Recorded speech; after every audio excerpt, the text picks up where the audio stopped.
I'm gonna call this meeting to order at 6:39 p.m. We're kind of in a different scheduled format because of the snow day last Monday. So in a minute we'll call roll. We do have an organizational meeting first, but without Mark Musson here to do the oaths of office, I think we'll start with the presentations and then see if we can circle back to the organizational meeting items. But I'll ask Herman if you want to call those. Mr. Arvin. Present. Mr. Carlo. Caesar. Wellen. Mr. Wamoto. Here. Mr. McTighe. Here. Mr. Rakia. Here. Mr. Perez. Here. Yeah, I think first I'm supposed to introduce the visitors. Sorry, in a different order. The Staff Association, and we have Angela Clark and Randy Brown. And from Friends, we have Cindy Carroll Pinkhurst, and I think you have a report. I do have a report. I'll try to be quick, although I like cutting the biggest time. That's a better story.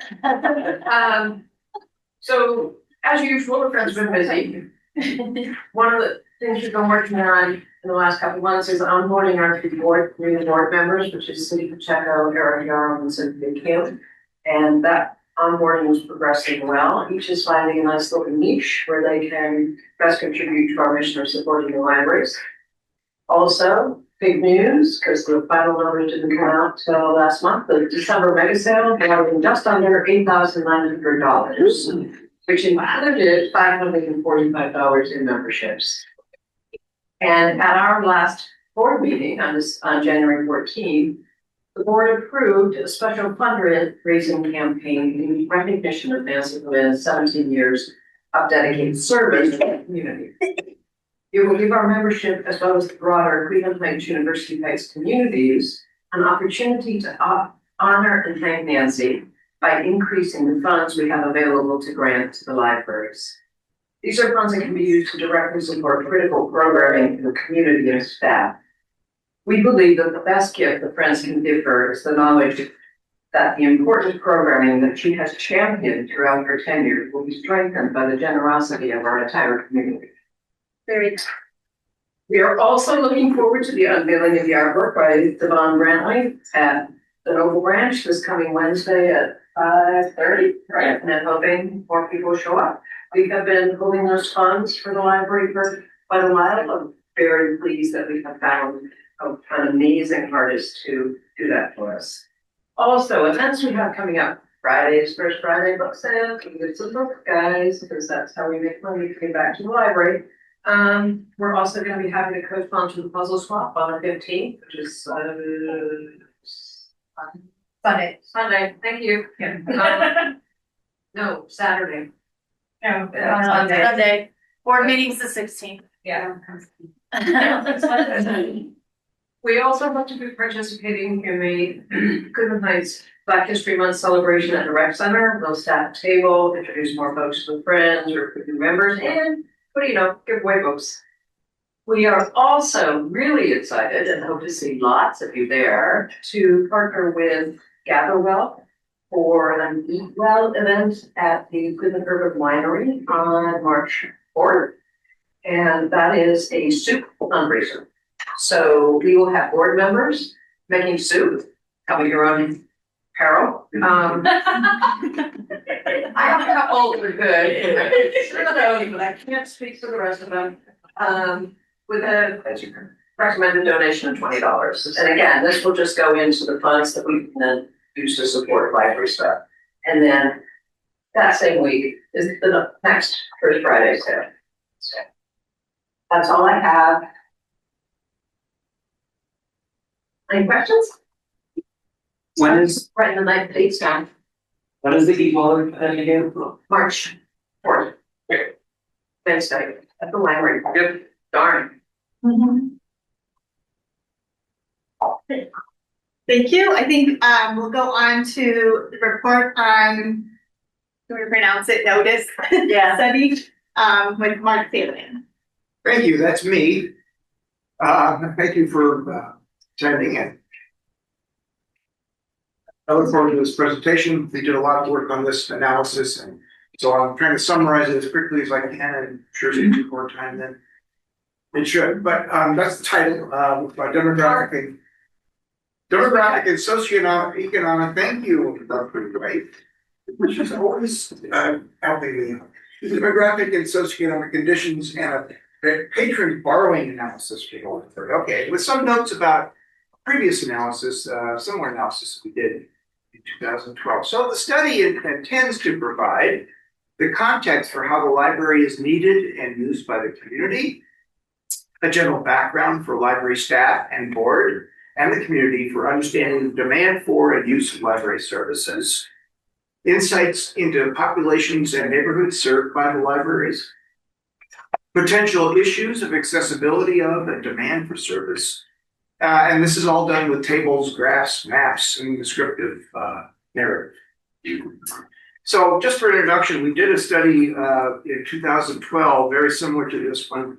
So I'll be able to talk about changes since then, but uses 2010 census data back then and what's called the American Community Survey, which is the Census Bureau's survey data that they report annually, and just the most recent data just came out last week.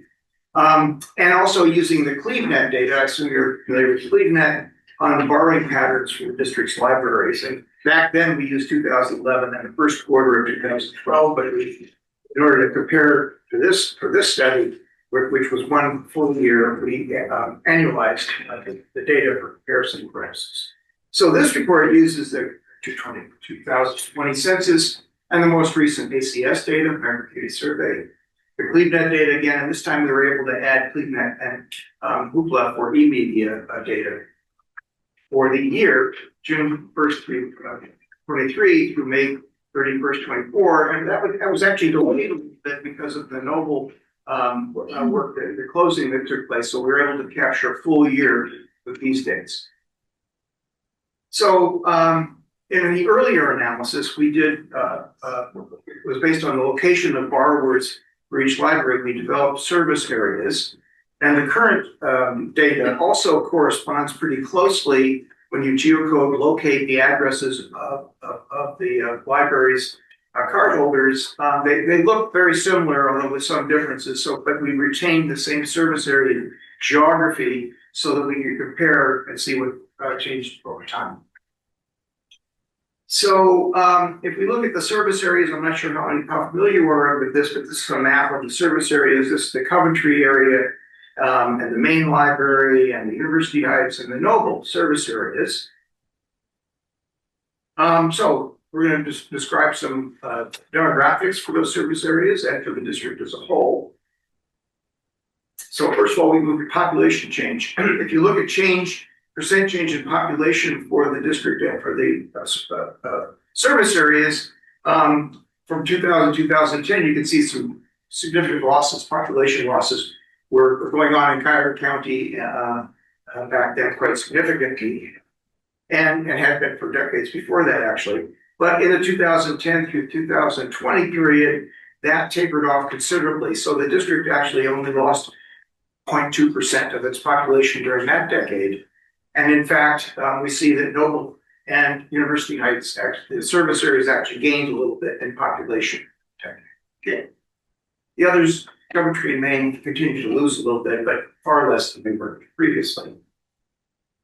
So we can also look at population density in the district. This is a map of density. The darker areas are higher density of population. The district has a population of around 58,000 or so. If you look at where the distribution of the libraries, these little dots right here, you can see that there's a pretty good distribution of the libraries providing neighborhood access to library services for them. We look at the socioeconomic indicators for the district with some comparisons to the county for reference, and they improved both in the county and the district, although more so for the district.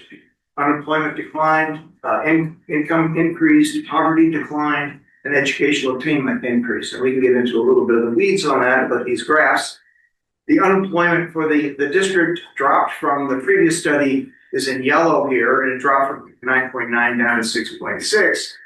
And Coventry had the lowest unemployment rates.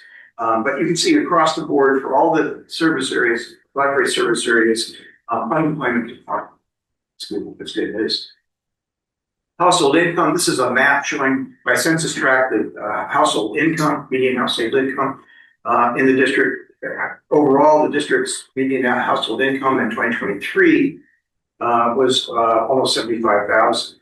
And the southern tier of census tracts down here have the highest incomes. That's probably not a surprise to anybody along Fairmont Boulevard.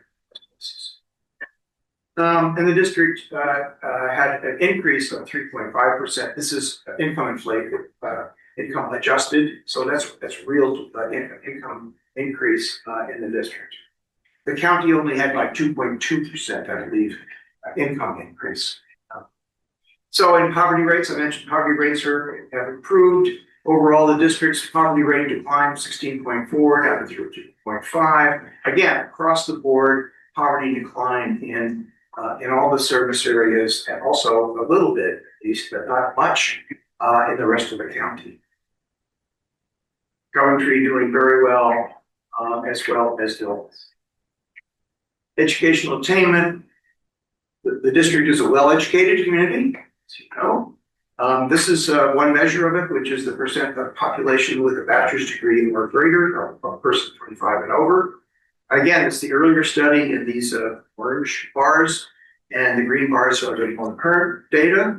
And again, things were better today. We have an increase from 55.1 to 60.2% with a bachelor's degree. Also, high school education also increased in the district as well. And again, it's pretty much across the board. Although, again, with survey data, that you have to look for margins of error considerations. So Noble and Coventry are on the cusp of whether or not they've actually improved or not. But the data suggests that they have. The tree and slides are getting better. You can also look at race and Hispanic ancestry in the district.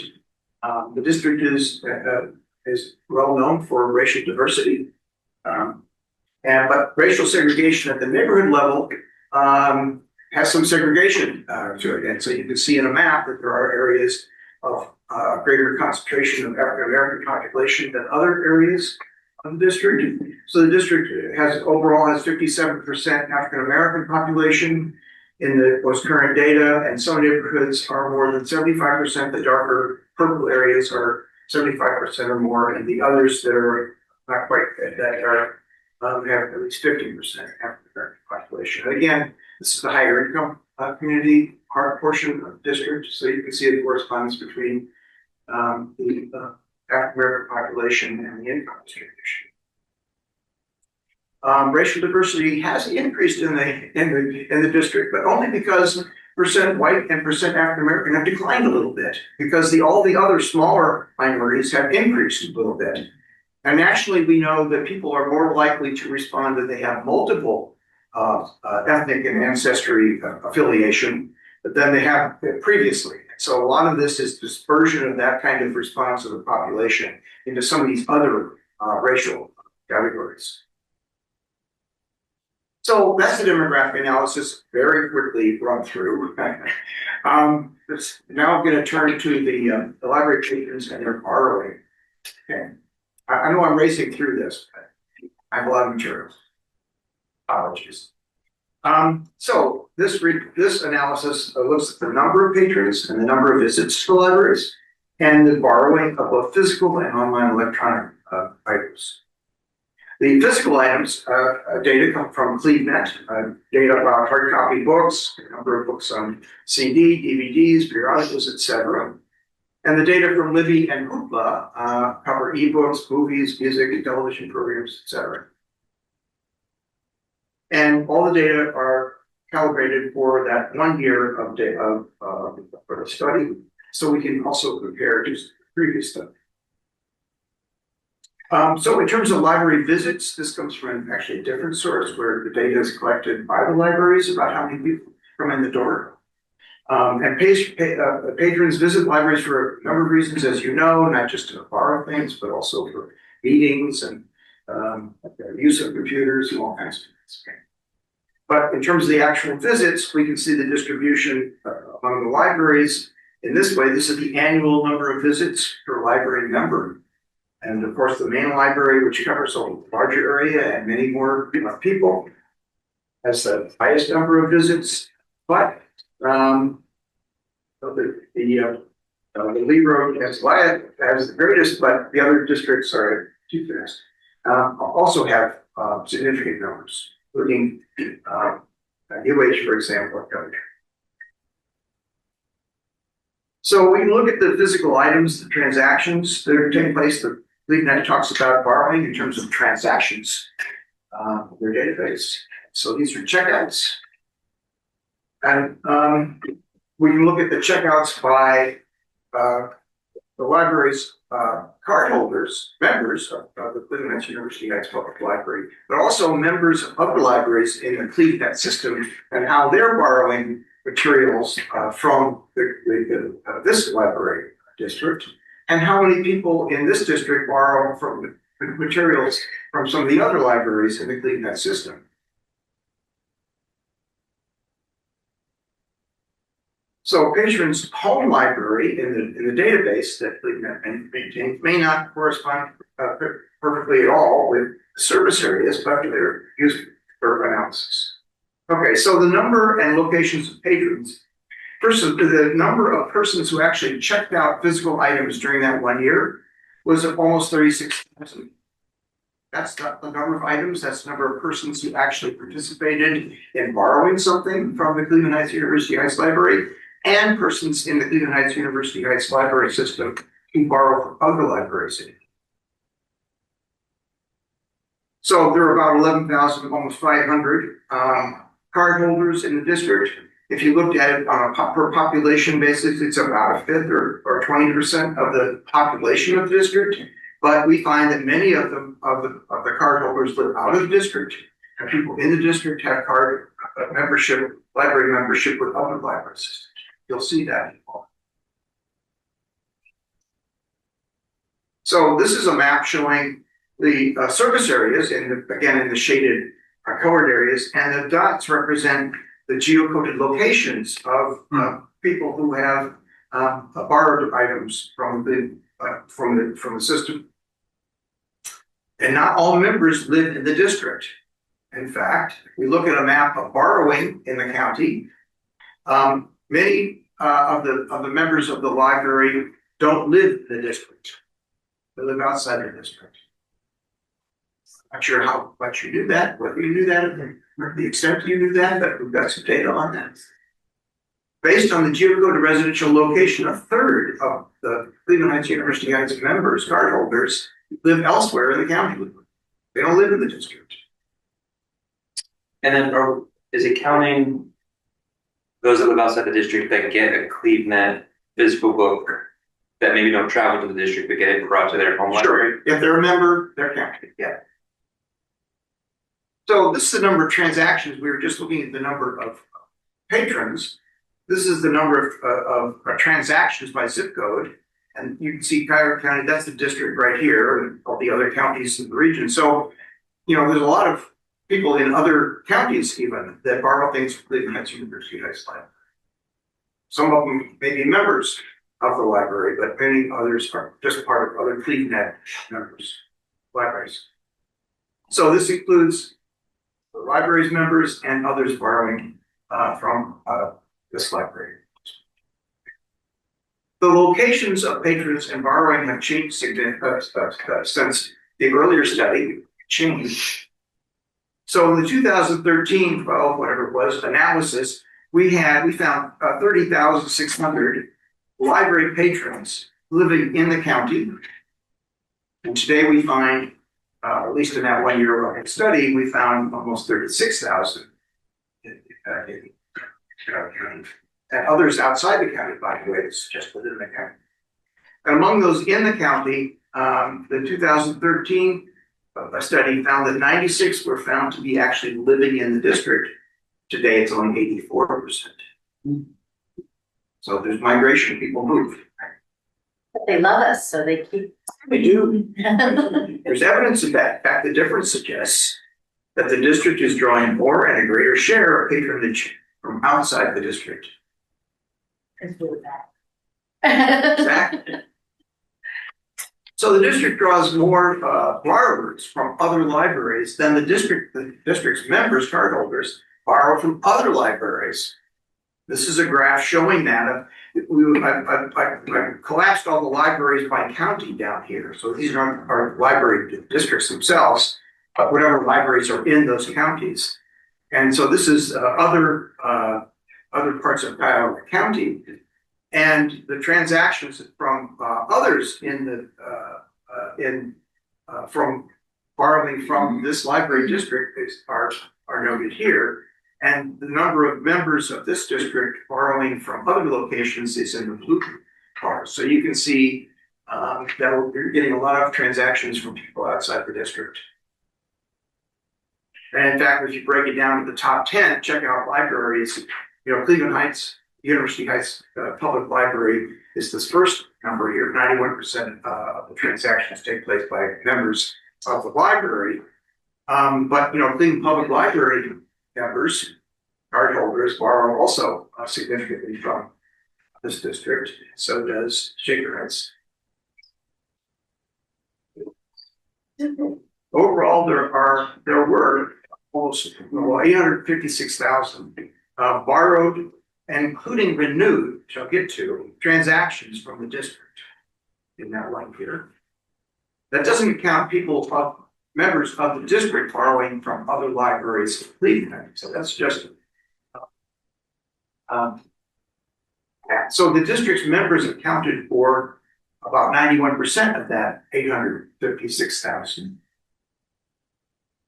And members also borrowed 45,000 or so items, including renewals, from other Cleveland libraries. And there were 75,000 or so transactions from Cleveland library members for other materials from other libraries. So if you add those numbers together, basically making the point that was made earlier that a lot of people from outside the Cleveland Heights University Heights Public Library are using the resources of this library district. So we can do some branch comparisons. The main library dominates, as we all know, the district's borrowing. 75% of all the checkouts occur at the main library, but our districts provide significant numbers, including University Heights, especially 12.5%. Noble Library has the lowest, Noble and So there's also been an increase in checkouts since the previous study. So you can see that in whatever that color is, the previous study, and then the current study is in green, and you can see that there's been an increase in checkouts since the previous study for people borrowing. And I think, Nancy, I know Tim's not here, but part of that is because the main branch holds all the digital checkouts, right? Yes. Well, now, maybe not when this was done. Even the green data though, that the current study would have been. Do you know when they switched it? Just recently, it was within the last couple of months. Yeah, it wasn't in 2025. Yeah. Okay. Not long into Yep, okay. Okay, so the next study will show even a greater Yeah, right. emphasis. Lee Road, just because of the ISP. Yeah. So the differences from the previous study in terms of the distribution among the branch libraries is roughly the same as it was in the previous study. So I mentioned that the data on transactions includes both the original transaction to get something, a book, for example, and renewing it.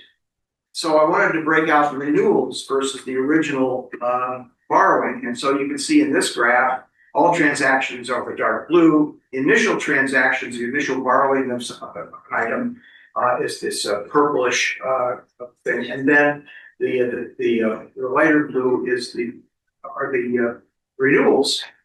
So transactions, renewals of items account for more than half of all the transactions in the Cleveland database. And that is significant because in 2018, when we stopped charging for fines, we increased the number of automatic renewals that people could get before they had to return their books. So, actually, I would have expected it to be a lot more. So this can't all be attributed to automatic renewals. So that's really cool. That's a very interesting slide for us since that 2018 date. I know I can never. I don't exactly agree. Yeah. University Heights branch had the highest annual number of checkouts and renewals. You probably already knew that. Their data. Super hours. And Noble Library has the lowest borrowing rate per person. Most, because a lot of their patrons are young children. All this data is still based on, where a person's card is. So that's actually based on this library. Yeah, where the card holder. Right, so like my home library might be Coventry, but if I do checkouts You here, may have checked out here. it's still registering as Coventry. for That's this. right. Okay. Okay, and then we look at age. The borrower may be borrowing for another person, so age data may not be totally accurate. You know, the parents borrow things for their children on their own card, children, for example, but nevertheless, if you look at the data suggests that children make up about a fifth of the district's card holders. That 19.2%. Noble has the highest proportion of children, 31.5% within the district. Has card holders, but they're borrowing at a rate of only 21%. And so this says, but Noble has the lowest borrowing rate, children, 37% among the branches. Overall, children use the library borrowing services less than adults. We did that. Transactions per child were 56. The adults borrowing at a rate of 76 per year. Those number of transactions by adults and children over the course of the average. So types of materials borrowed. This is a graph showing the home library, and this is the other districts, the other libraries aggregated by county, including other Cuyahoga County down here. And then these are the types of things that are borrowed from the library. So that's a complicated graph, but we can point out some things. Not surprisingly, the greatest majority, 80% of the materials are physical books. The library's books are also the dominant type among others in the CleanNet system borrowing from this district. 70s, for example, percent of all items for books. So we can see a graph of books versus total things borrowed, and books dominate across the board for all the libraries. Electronic materials are in demand. Collectively, about 18%, if you add up the percentages for all these, it's about 18% of all member transactions are in the books on media, CDs, and DVD videos. The types of physical materials borrowed are different today than they were in the earlier study. That's of interest as well. So again, the pink is the earlier study, and the darker blue is the current study, and you can see there's an increase in the books, but some decreases on books on media, CDs, and a few other things, DVDs and videos, particularly. And the previous study found that borrowing books was a little less than half, 44% of all transactions, and the current study was about 78%. And DVDs and CDs are far less proportionally borrowed than previously. And I can explain that partly because the number of books on CD and music on CD and DVDs are less available, less are being published. We can't even get the things that we order sometimes. So someday we won't need that room and we were just talking about this, right? That at the branches, the size of the music areas are shrinking because you can get it all digitally. Well, that would connect to the age distribution, which we'll get to. Even though it's harder to get that, is there, for requests for it from patrons? We try to fill them. I mean, we try. So that's a handicap of the older population, which we'll get to, because the older population really, is the primary folks borrowing those kinds of things. So the age profile, here we are at age, I'm a demographer, age is important. This is the age profile, within the district, so the younger ages, 0 to 5, all the way up to 85 and older. And so what does this graph tell us? We've got the baby boomers out here, like me. You know, are in that group, 55 and over basically, and then those people, like me, had children, and that's called the baby boomlet, that's in that group. And there's also teens, in this group. So we can look at those different demographics and see how they're borrowing, what they're borrowing. Yeah. Mm-hmm. See yourself? No, Alex is always erased. So these age cohorts have had, and this is an important point, have and will continue to have significant impacts on library services, aging the population. So here's a graph that showed two graphs to compare the age distribution we just looked at and the age of borrowers. I love these graphs. So while youth and middle-aged adults are the greatest number of borrowers, this group, compared to that age distribution, right? The 65 and older population are relatively active borrowers compared to their age distribution. But teens are not borrowing relative to their population size. Probably already knew that. I discovered it with David. Very low number down here versus the number of teens in that district. Of further significance is the age distribution is its relationship to types of materials borrowed. So the borrowing of books by age closely resembles the borrowing of all materials because books dominate when you look at all materials, higher percentage. So these graphs are very, very similar, all materials versus books. Then we get into different types of things that can be borrowed: CDs, DVDs, videos, and books on media. They're color coded up here. So in this distribution here, so you can see that. Oops, too fast. That older persons out here are the ones that are borrowing those kinds of items, those kinds of things. And as we noted, the aging of the population means that they won't be looking for those things. Not many, it'll decrease the demand for those things. But then we get into whether or not they're going to be able to borrow them in the first place because they're not available. And it had to talk about. We can look at the other kinds of things, print books, periodicals, and magazines are graphed. This one, and you can see again the age of the older population also likes those kinds of materials. Games, kits, toys, etc. Younger population, early middle age, I would call this, and some of the youth out here are the ones that are those kinds of things.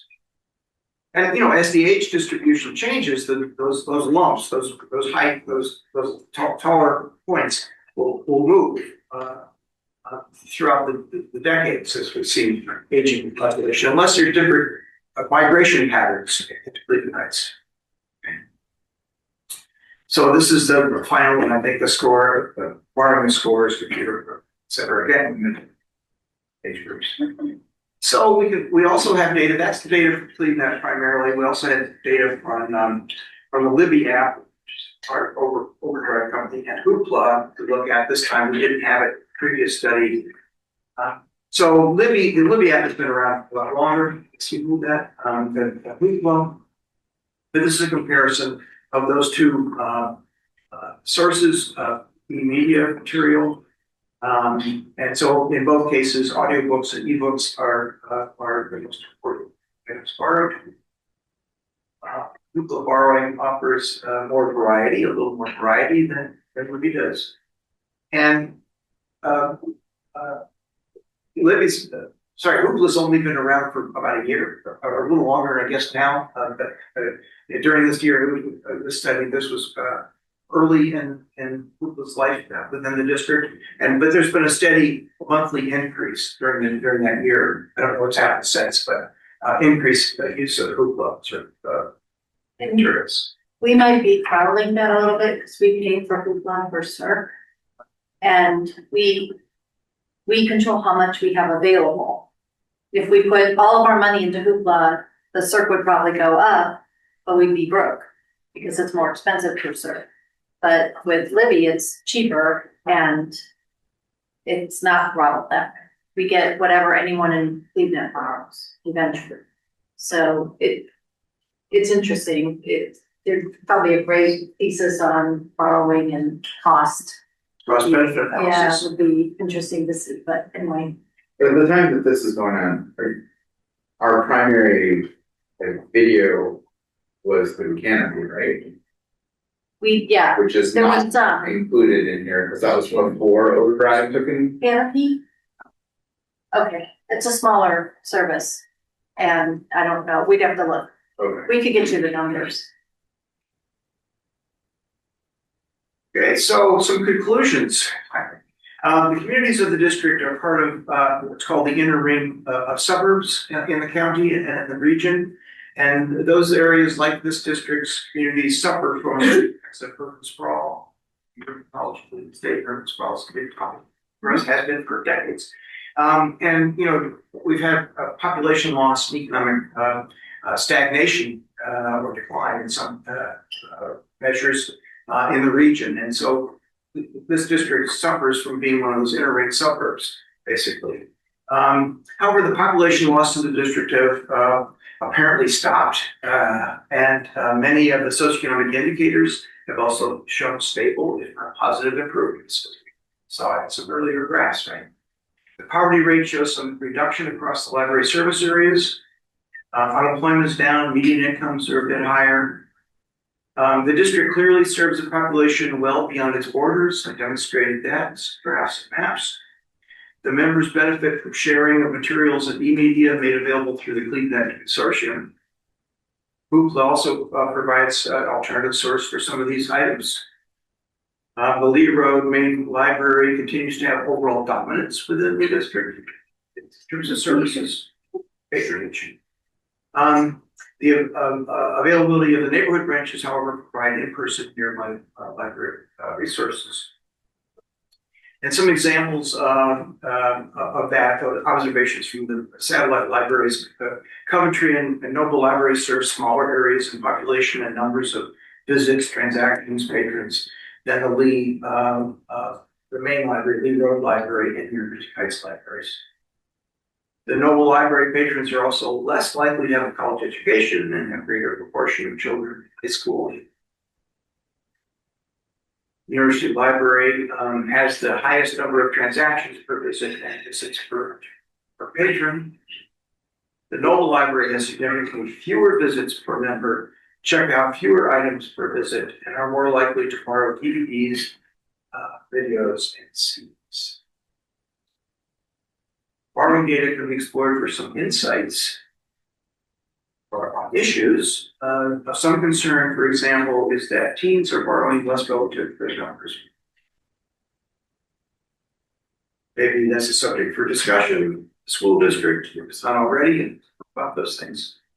Meanwhile, as the older population declines, in the next years and decades, the district can expect to see borrowing in that cohort decline until the baby boomlet shows up. They're smaller in numbers than the baby boomers. And this will affect the types of items borrowed as well. The demographic driver and the learning and entertainment technologies are two of yet to be foreseen trends and events in the future environment that libraries face. In summary, the library's resources serve diverse populations and neighborhoods. Providing effective library services is an important, some would say, critical public policy, and made more challenging by rapid change technology of reading and learning, government approaches to funding, demography, which is my area, and I've pointed that out, and social and cultural expectations and trends. Additionally, and especially in a district as racially and economically diverse as this district, decisions about efficiency in service delivery must be augmented with considerations of efficacy for those in most need of the services. That's personal. We agree. Finally, the data presented in the study are intended to help address such issues as how should changing demographic factors in the population be accommodated in the future? Which investments or resources should be most concentrated in the main library, and which investments should be distributed among the neighborhood libraries? What outreach strategies might be more effective in some neighborhoods? What are the opportunities for responsibilities of the district concerning patrons who live outside the district's boundaries? I hope these observations will assist you in thinking about and planning for the district's service. Thank you. Thank you.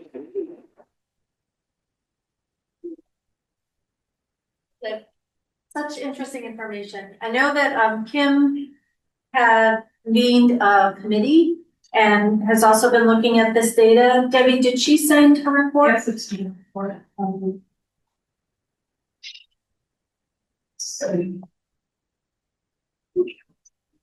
I know that one of the recommendations had to do with teens and how we can do more to reach them and to increase their borrowing. Page 27.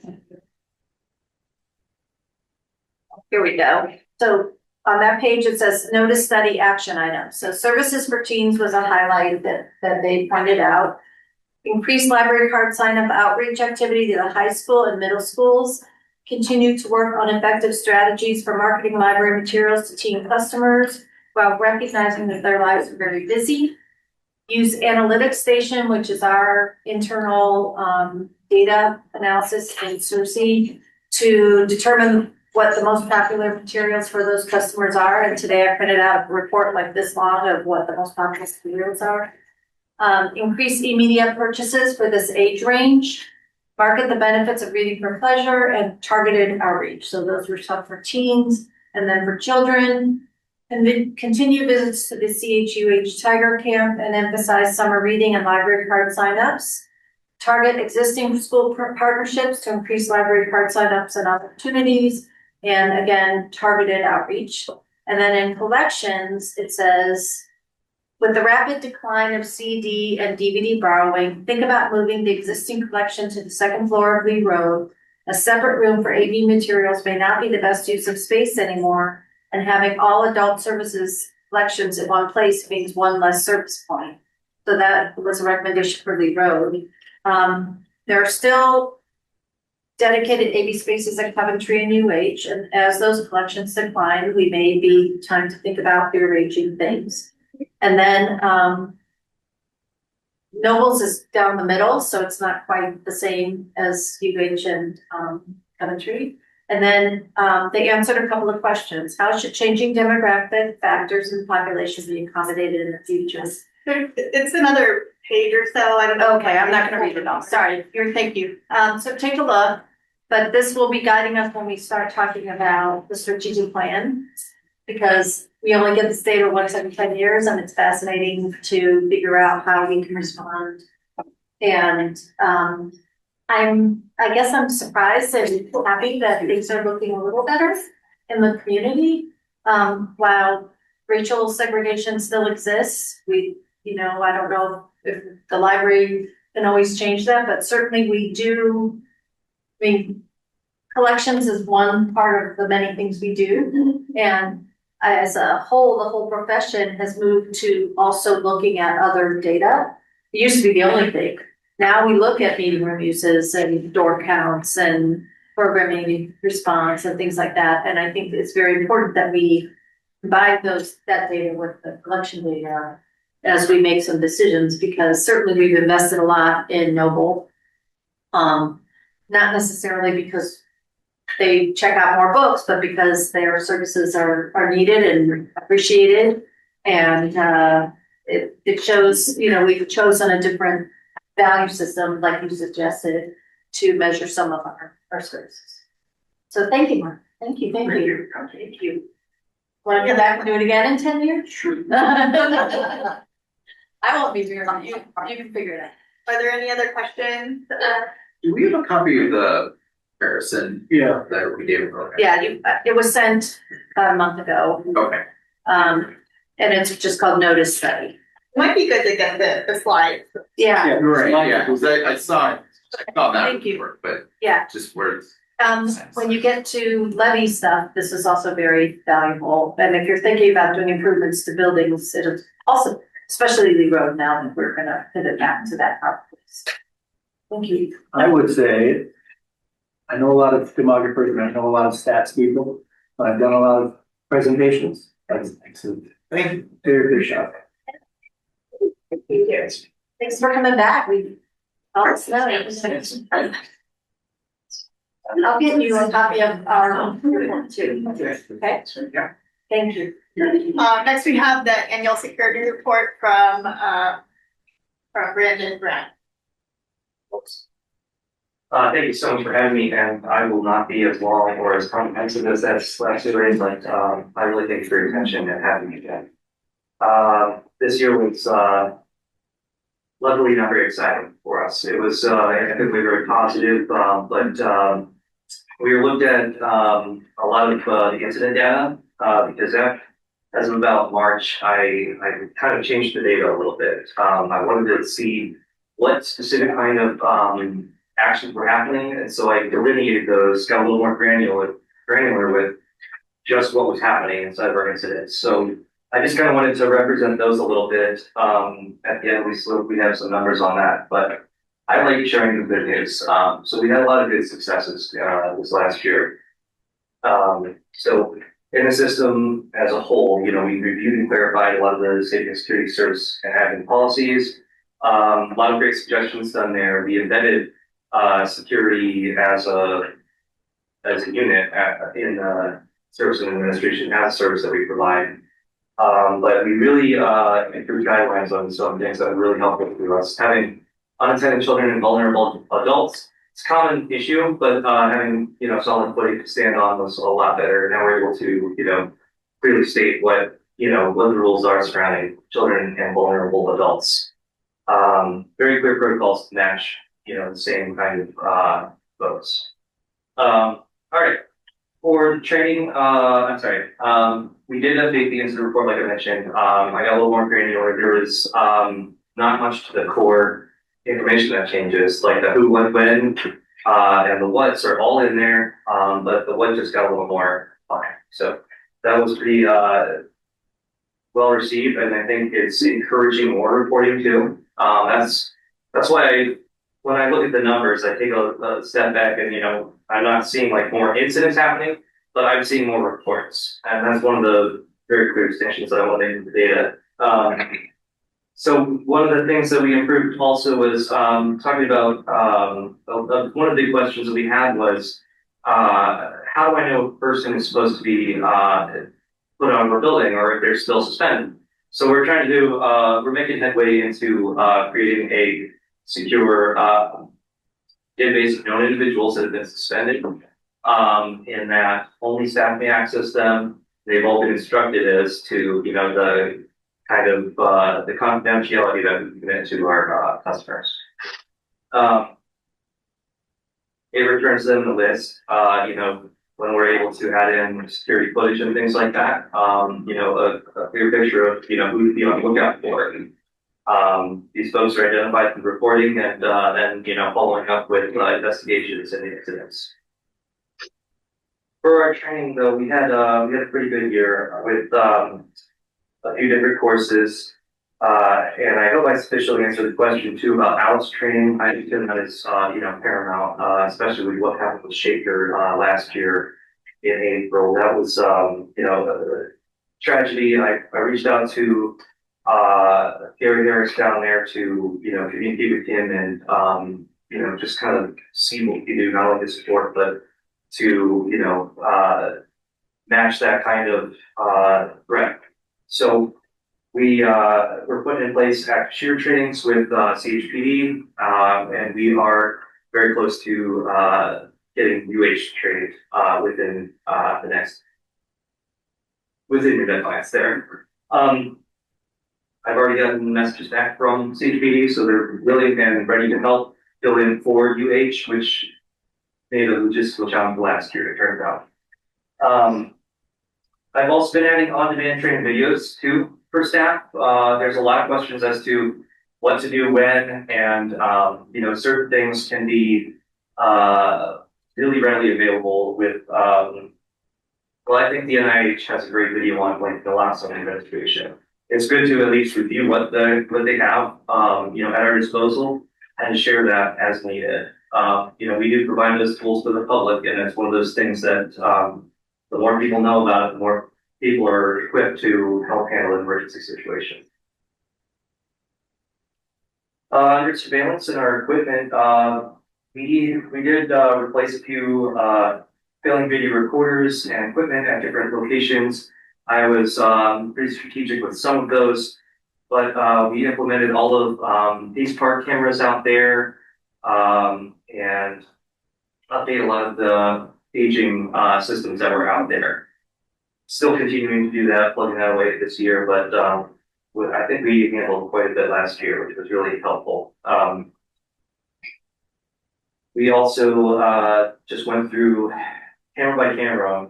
There's adjustments that we can make at Noble. There's a lot of functionality with their newer system that will give us a lot more better recording systems, which we're looking at for other locations to be successfully changed as things start going nuts.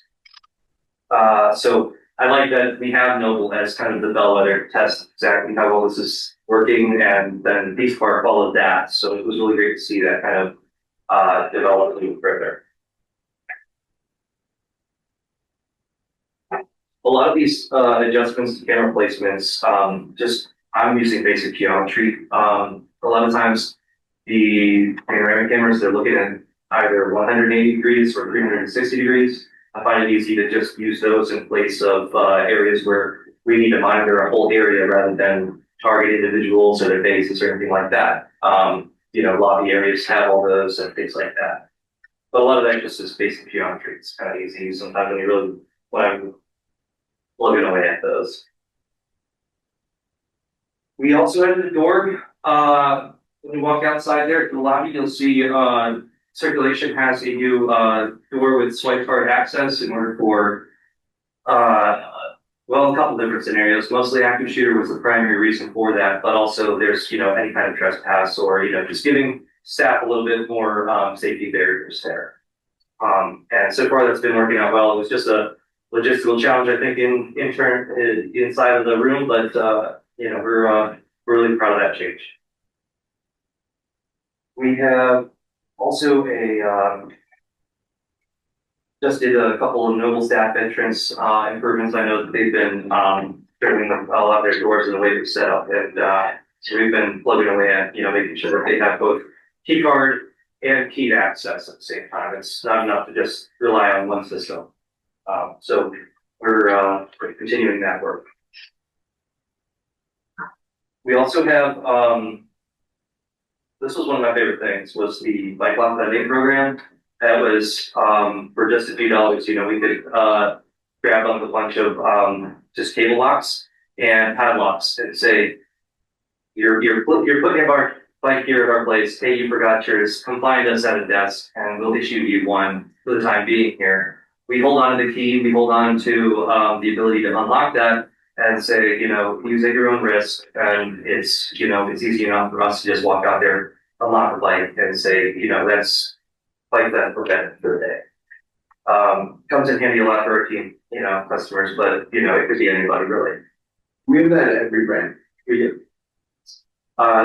Soon, I'm sure when the weather warms up a little bit, Tim is going to be installing little placards also on the bike racks themselves, so people know to come inside and ask for those.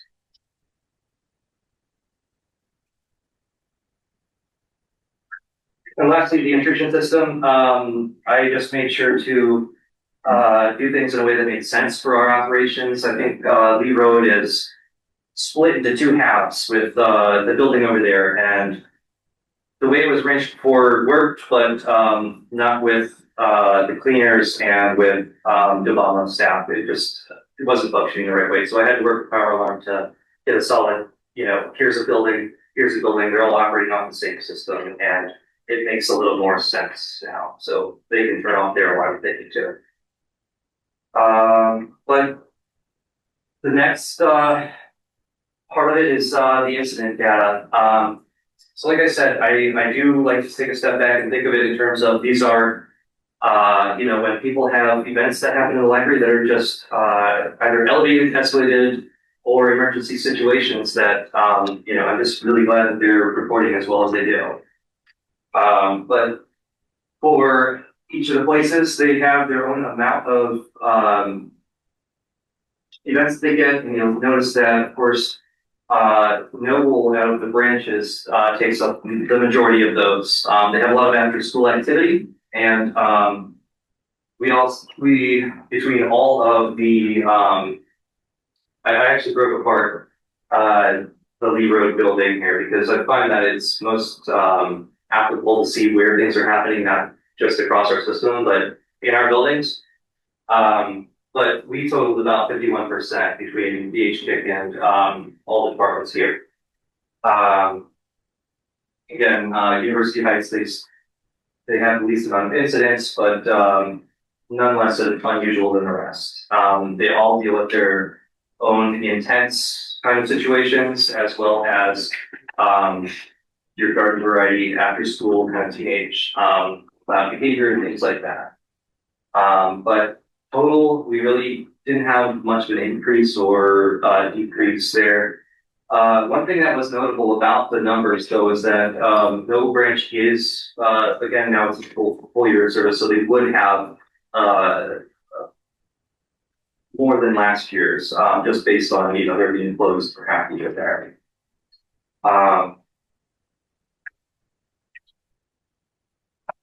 And there is a higher for it. So I like to tally up that a lot of them do happen after school period from 3 to 5:30. About half of our incidents do happen in that time frame. This year was, we only called 911 about 31 times, whether it was, not police non-emergency, hey, get a police officer over here, or a, EMS on site. Much larger decrease from last year, engaging in this emergency services. It seems like things are, being handled well and, quickly, but, a lot of the incidents are being resolved with, a lot less, long-term suspensions, it seems like, too. We haven't had any, serious enough incidents to require, hey, you need to take a long, break away from the library. It turns out that, most of the stuff we were able to return a lot of patrons back, with either a conversation or even a short-term suspension. I've been utilizing, some kind of a commitment to gauge when we reinstate folks, like either the individual is accountable or if it's a youth that their parents accountable. We find that that's pretty effective when we find out that, they have some kind of sense of, we're not going to do this again. And then lastly, I talked about this a little bit, but these changes were again made to improve delineating the type of incident. I just kind of want to figure out, and each of these has their own little categories under them. So for any disruptive behavior, we've got reports coming in about either it was just regular disruptive behavior, group disruptions where it's just a table of kids, and when we warn them, we tell them we don't know who started it, but this is what's you're being warned for. Please keep this table or this group, just keep the noise to a minimum, or keep that activity outside of here. So some of those get a little more granular as I'm looking at them, but it was hard for me to demonstrate that with it starting in March. I had a lot of old data that I was still using there. So suffice it to say, this was the best representation I could make of those numbers. But medical incidents, that includes both EMS or us handling it ourselves. Like they had a boo-boo, we gave out a Band-Aid for that. And that's okay to report to. I want people to know that, you know, it's okay when we use our, you know, medical equipment and things like that. I do like reports for those kinds of things. So it's, that's a good thing to know about, what's happening in our libraries. Is there any questions I can immediately answer or anything in depth, please? I have two for the, like, the subgroups. Yes. Or like, so disruptive behavior, would that include like fights or shenanigans like that? No, Is that more on law? There's two ways I look at it. So, the ones that end amicably, the ones where parties can, it's like horseplay is in that one, and they can get along while being in the same building. But when it's violent, that's unlawful activity. When we're talking about assault or, you know, somebody's bleeding or something like that is where we would qualify it as something a little more stern. But I find that horseplay can happen and it can be resolved in the same day. Under 41 long-term suspensions, do you know the split in terms of youth 18 and under and adults? Offhand, no. I can find that information out. But I couldn't even get a good guess to you right now. Wouldn't be fair. So I'll get you an answer to that one. Is that fair? Yeah. Go ahead. Anything else I can answer? You'll get us the, you'll email us the, Yes.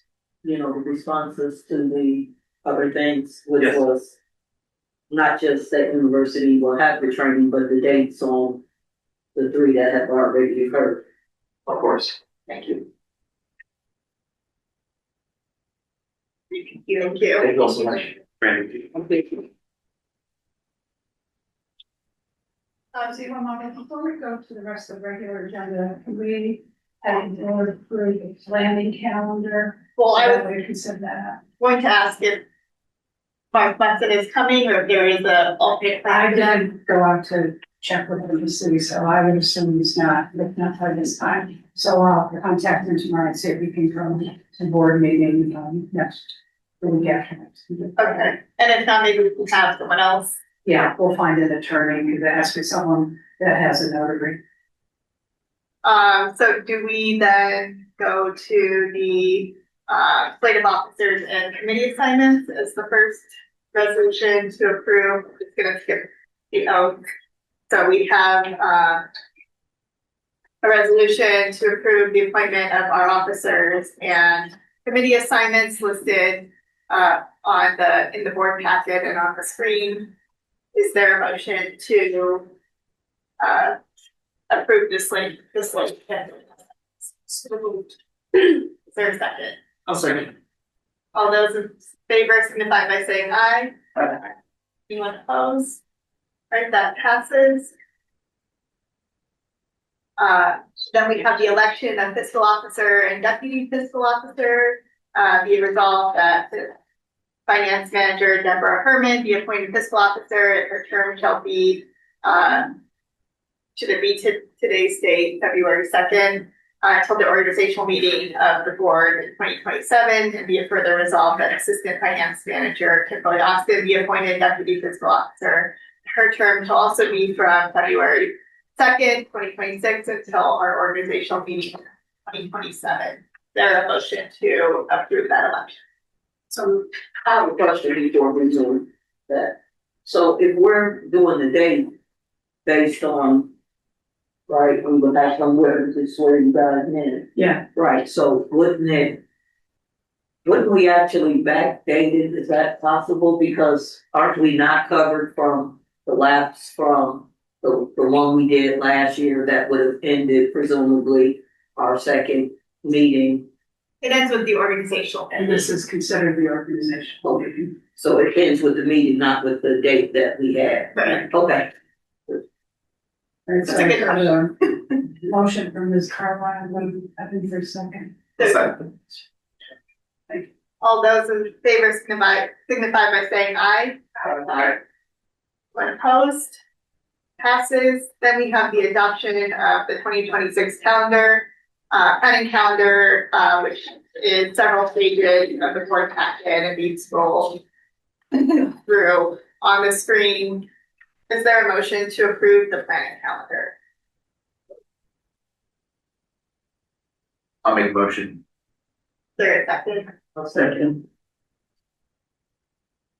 All those in favor signify by saying aye. Anyone opposed? That passes. I think that's the conclusion of the organizational meeting. So I think I'll just backtrack, make sure that there's no comments from the audience. Hearing none, we will go on to the consent agenda. These will be discussed in committee and include meeting minutes, the December financial and investment reports, approval of 2026 donations, 2025 encumbrances, and the 2025 revised appropriations for the technology fund. Does any board member wish to remove any item from the consent agenda? Hearing none, is there a motion to approve the consent agenda? Removed. Is there a second? I'll second.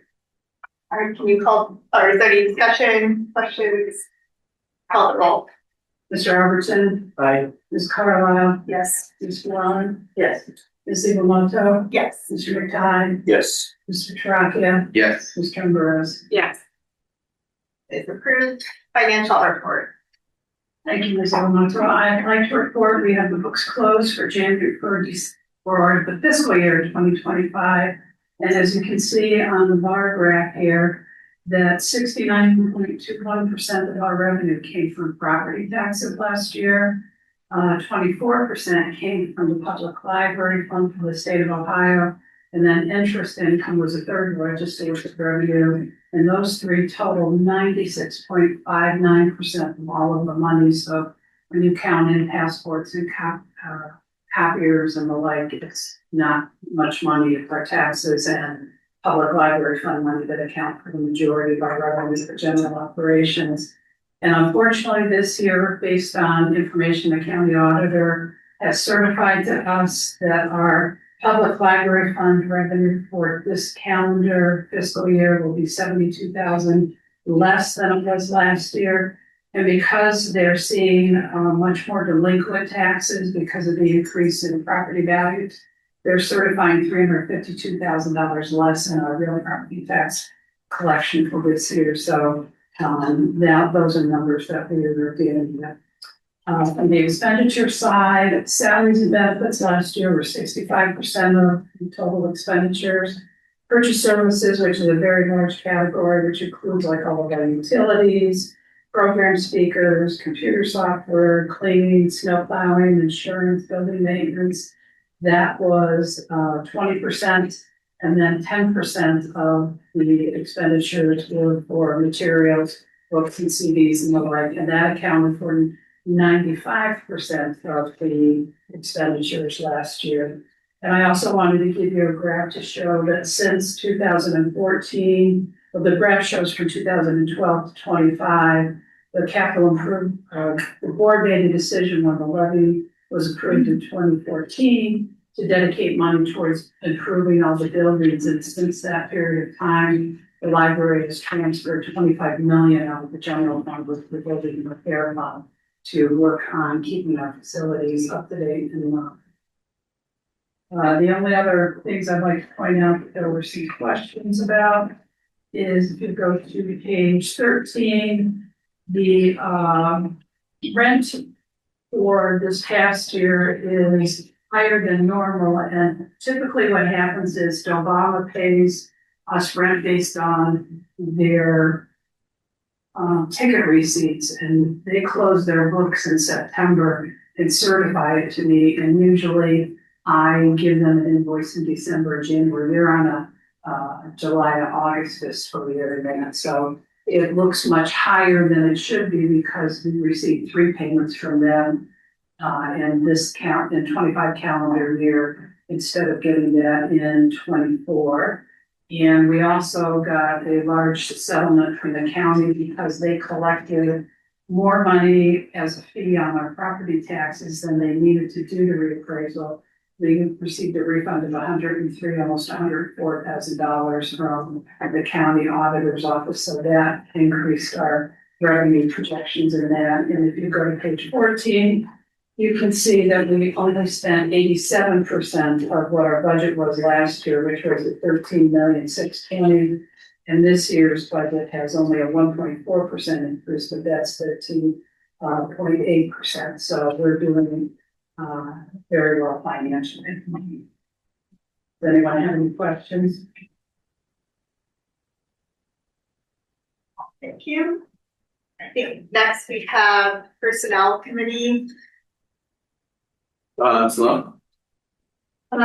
Yeah, so in the January report, I'm not sure if he's gonna hear a little bit, so I'm just getting a little, titles here, but we did a summary of the work that was completed in the HR department in 2025, and I'm not gonna read this, but, you know, it was on the topics of governance, policy and compliance, compensation, performance and benefits, overall benefits, the administration of benefits and wellness initiatives, also recruiting, hiring, onboarding.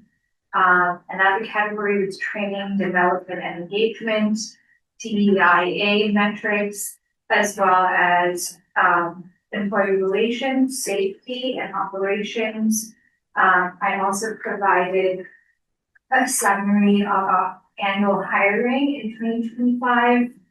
And lastly, the last section is a training and development report for 2025 that outlines the various departments, the number of trainings, some budgetary line items for how the budget was spent in training and development, and just internship opportunities.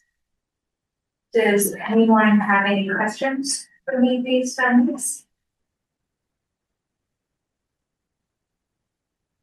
Thank you. Thanks. Next we have Director's Report. All right, we did welcome two new chair people of the DEIA committee, Doreen and Rachel, who Sloan and I met with 2 weeks ago. We're very excited to work with them, and also very thankful to DJ and Chandra for their past efforts. We're gonna be doing tax preparation at Noble this year as well as Lee Road. So we are encouraging people to call the branch that they wish to book their appointment at. So we will not take Noble appointments at Lee Road. We're actually booked out for paper. Okay. We've already, Wow. so 2 weeks. So we saw enough ticket calls today, no. Okay. So we still got plenty of openings, but I don't think that'll last long. Okay. And I know that it's always a struggle to find people to help. My husband has been a volunteer doing it for a couple of years, and so if anybody wants to help, if you know anyone, please recruit them. We have YSD at Lee Road will be having Case Western students return today and continue tutoring, and also we have some National Honor Society students who are tutoring. So we really like having that service, and the more volunteers we get, the more we can offer and perhaps spread it to other branches. We are going to be welcoming, I have flyers for you about the composting open house or kickoff that will happen at Noble. Steve? It's February 18th at 5 o'clock, Oh. Wednesday. Thank you. The Peace Park survey is completed. Mason has been working very hard to crunch all those numbers. We will send you a report of all of it before the March 2nd committee meeting, as soon as it is done. But it's trending the way we thought, with bathroom being number one. So we'll have to talk about, you'll have.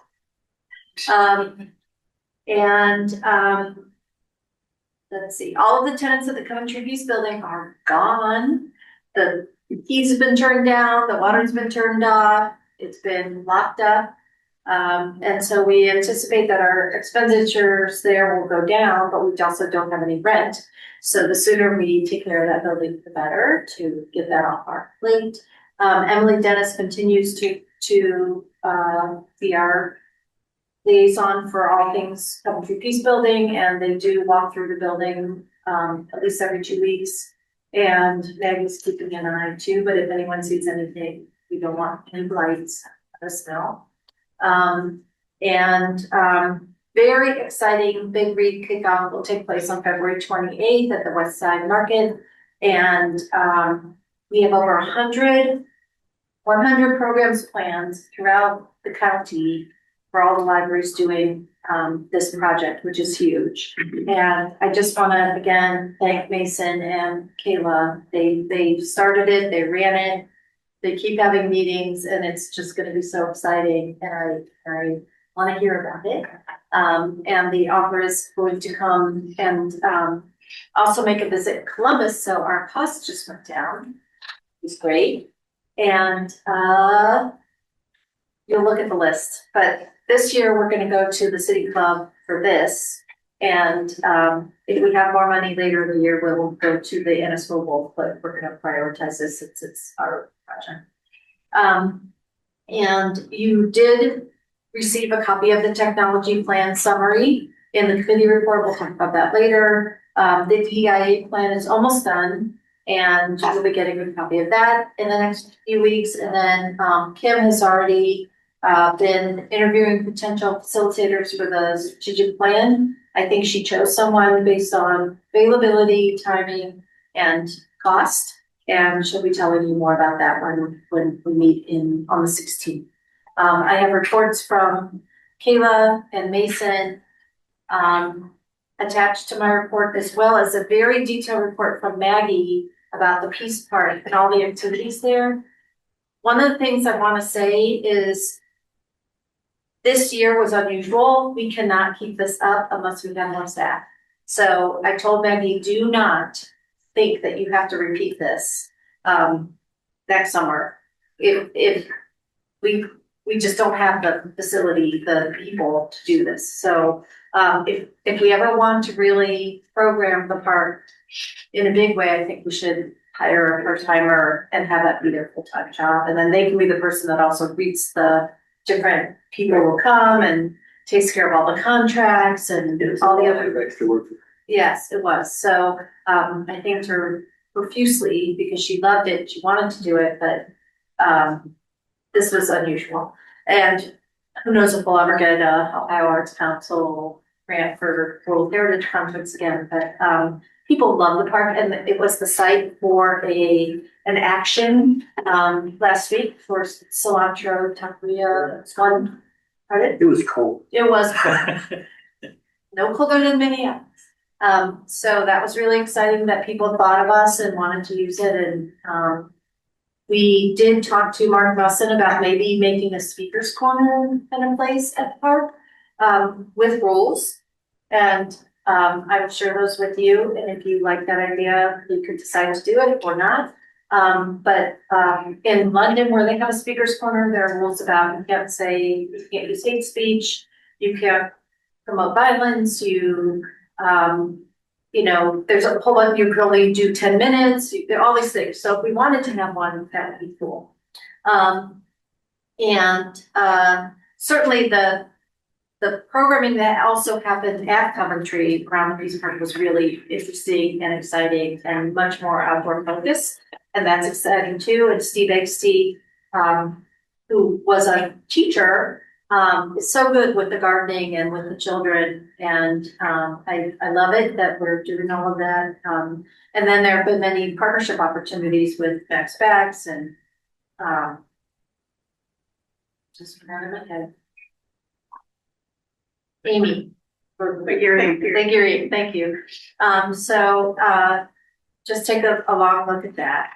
And then in the government report, I just want to mention that HB 309, which is highlighted, did get signed by the governor. And we have to keep an eye on that because that could allow the county budget commissions to reduce the amount of the levy because they deem it unnecessary or excessive. And the more we plan for every dollar that we're getting in, the better defense we have against those kinds of accusations.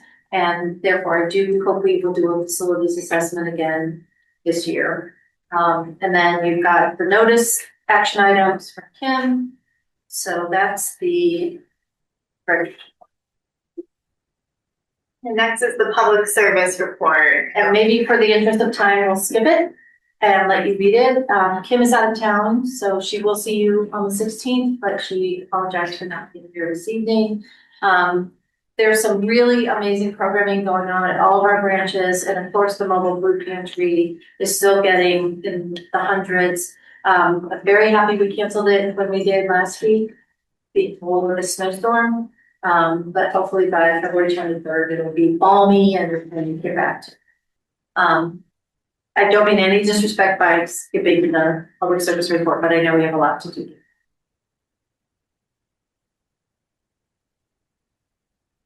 And I think the next thing is, back to planning and external relations committee. Right, I'm so sorry. It is you, but you're trying to go. I think Dana's gonna. Yeah, well, we won't be able to do it, right, because we can't, it's Sydney here.